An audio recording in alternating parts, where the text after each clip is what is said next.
সংসদে যদি জিজ্ঞাসা করি কাকে সবচেয়ে বেশি মিস করেন কি হবে? সংসদে তো হাদি ভাই থাকা উচিত ছিল, এবং আমি ফিল করি সে পার্লামেন্টে থাকলে অনেক কিছুই, ওই যে যেমন স্পিকার ওদিন বললো না যে এটা শাহবাগ স্কোয়ার না, এটা হচ্ছে পার্লামেন্ট, ওইটি এগুলা রেওয়াজ, উনি এই রেওয়াজের তোয়াক্কা করতেন না, উনি ইনস্ট্যান্ট সেখানে এগুলো অ্যাড্রেস করতেন।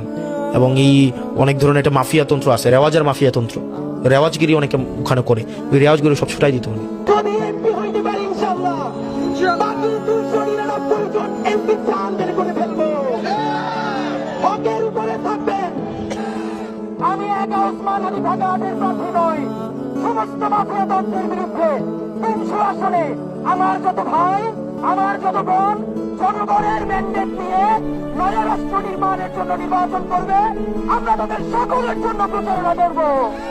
যারা চাঁদাবাজি করবে, যারা মাফিয়া তন্ত্র করবে, কোম্পানির কাছ থেকে কোটি কোটি টাকা নিয়ে তারপরে সেইটা দিয়ে মাসেল পাওয়ার দিয়ে ইলেকশন উইন করার চেষ্টা করবে, তাদের জন্য ভবিষ্যতের রাজনীতি আমরা কঠিন করে তুলতে চাই।